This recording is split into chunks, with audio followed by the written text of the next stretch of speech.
যেই মাত্র তারেক রহমান জানিয়েছেন যে উনি এই দেশে ফিরছেন, তার এই ফেরাটাকে অনিশ্চিত করার জন্য, এই ফেরার প্রতিবাদে আসলে এগুলি চালানো হচ্ছে।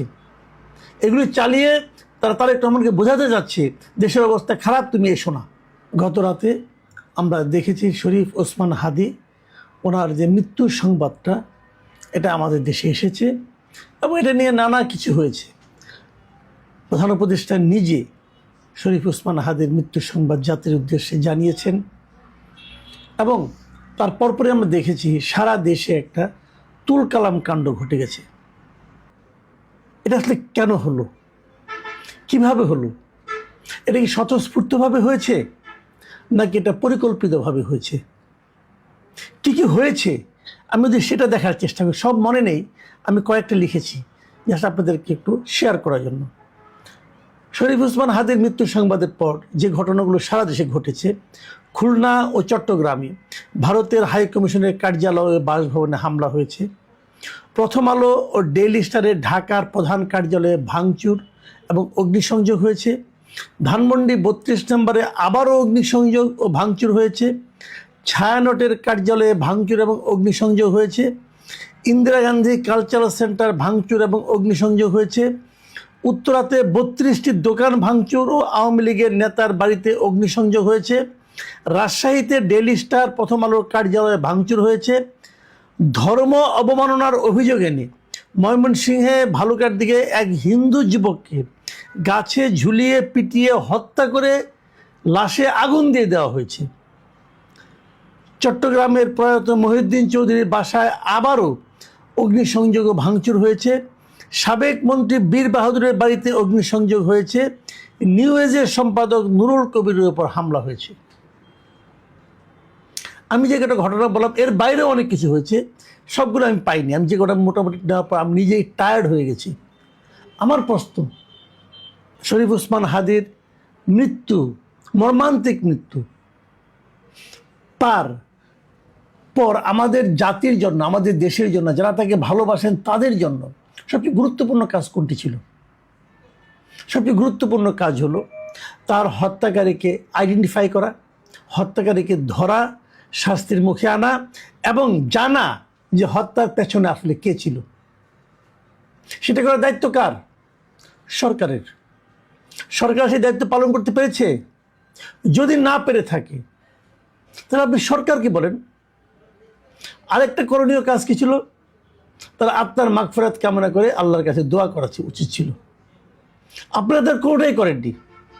আপনারা এই আকামগুলি করেছেন। শরীফ ওসমান হাদিকে কখনো বলেছে যে প্রথম আলো আমাদের জন্য একটা খারাপ জায়গা, এটা থাকলে আমার দেশের সার্বভৌমত্ব নষ্ট হচ্ছে? কখনো বলেছে? প্রথম আলো ডেইলি স্টারকে আক্রমণ করতে হবে, প্রথম আলো ডেইলি স্টারকে আক্রমণ করলে দেশে শান্তি ফিরে আসবে, এই বয়ান কে প্রচার করেছে দেশে? এই বয়ান প্রচার করেছে ইলিয়াস হোসেন, এই বয়ান প্রচার করেছে পিনাকি ভট্টাচার্য। আপনারা সবাই পিনাকি ভট্টাচার্যের অনুচর হিসাবে, তাদের পেইড কিনা আমি বলতে পারবো না, তার অনুচর হিসাবে আপনারা এই আকাম কুকামে লিপ্ত হয়েছেন। কি লাভ করেছেন আপনারা? আমরা দেখেছি অনলাইনে যখন এই ঘটনাগুলি ঘটছে তখন মুহূর্তে মুহূর্তে, প্রতি মুহূর্তে আমরা দেখেছি ইলিয়াস হোসেন তার ভেরিফাইড ফেসবুক পেজ থেকে একটার পর একটা পোস্ট দিচ্ছে। প্রথমে একটা পোস্ট দিল যে প্রথম আলোর একটা ইটও যেন না থাকে। এটা দেওয়ার পর ঠিক 8 মিনিট পরে একটা পোস্ট দিল যে প্রথম আলোকে বাঁচাতে ওদের অফিসের সামনে সেনাবাহিনী আসলে ওদেরকে উচিত জবাব দেওয়ার জন্য অনুরোধ থাকলো। দেখুন কত বড় উস্কানি। তারপরে তার 12 মিনিট পরে একটা পোস্ট দিল যে প্রথম আলো ডান, ডেইলি স্টারে চলে আসেন, ভারতের আস্তানা এদেশে থাকতে দেওয়া হবে না, শাহবাগের সবাই এখন চলে আসেন। মানে প্রথম আলোর কাজ হয়ে গেছে, এখন আপনারা ডেইলি স্টারে আসেন, সেটাকে অ্যাটাক করতে হবে। তারপরে বলছে এদেশে কোনো ভারতের আস্তানা থাকতে দেওয়া হবে না এবং শাহবাগে যারা জমায়েত হয়েছিল তারাও সবাই এখন ডেইলি স্টারে চলে আসেন। তারও 10 মিনিট পরে দিল একটা স্টেটাস, সেখানে এগুলো ডেইলি স্টার ডান, ওয়েল ডান বয়েজ, মানে সবাই তার বয়েজ আর কি, আর উনি হলেন লিডার। এই হলো আমাদের দেশের অবস্থা। এবং আমার সবচেয়ে ধিক্কার এই সরকারকে, ধিক্কার এই সরকারের স্বরাষ্ট্র মন্ত্রণালয়কে, আমার ধিক্কার সেনাবাহিনীকে পর্যন্ত। কারণ সেনাবাহিনীকে কিন্তু ম্যাজিস্ট্রেসি ক্ষমতা দেওয়া হয়েছে। এই যে একটার পর একটা বিদেশ থেকে ইনস্ট্রাকশন দিয়ে দিয়ে ইলিয়াস হোসেনের মতো দুর্বৃত্ত এই কাজগুলি করালো, কেউ প্রতিরোধ করতে নামলো না কেন? বলা হলো সেনাবাহিনী আসতে তাদেরকে উচিত জবাব দেওয়া হবে। সেনাবাহিনীকে তারপরে আত্মসম্মানে লাগলো না। এই যে কাজগুলি করলো, সবচেয়ে বড় আমার বিবেচনায় সবচেয়ে বড় দায়ী এখানে সরকার। দেখুন, সরকার যদি একবার ভূমিকা নিত, এই যে এতগুলি ঘটনা ঘটলো, সরকার কি একজনকেও সরকার ধরেছে? ধরে তাকে বিচারের আওতায় এনেছে? ধরলেই তো হয়, একজনকে ধরে জিজ্ঞাসা করুন তোমাকে কে পাঠিয়েছে।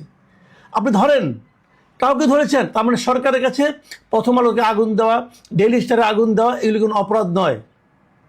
আমরা কোন দেশে বাস করছি? এই দেশে আইন আছে? এই দেশে প্রশাসন আছে? এই দেশে সরকার আছে?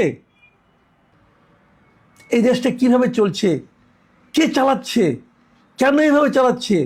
কাদেরকে ইনভাইট করতেছে? কারা সামনে আসতেছে? এগুলি কেন? আমি যদি বলি, এই সমস্ত স্থিরতার পেছনে মূল কারণ হচ্ছে, যেই মাত্র তারেক রহমান জানিয়েছেন যে উনি এই দেশে ফিরছেন, তার এই ফেরাটাকে অনিশ্চিত করার জন্য, এই ফেরার প্রতিবাদে আসলে এগুলি চালানো হচ্ছে। এগুলি চালিয়ে তারা তারেক রহমানকে বোঝাতে যাচ্ছে দেশের অবস্থা খারাপ, তুমি এসো না। আর কিচ্ছু না। এখন আপনারা ভেবে দেখেন, তারেক রহমান দেশে ফিরলে কার লাভ, কার ক্ষতি? যার ক্ষতি তারাই এগুলি করাচ্ছে। তারাই শরীফ রহমান হাদিকে মেরেছে এবং এখানে রাজনীতি আছে। আমি এখনো মনে করি শরীফ রহমান হাদির কি মৃত্যুর পেছনে রাজনীতি আছে, আমাদের দেশীয় রাজনীতি আছে, এবং তাদের যারা এজেন্ট বাইরে আছে তারা এগুলি করাচ্ছে।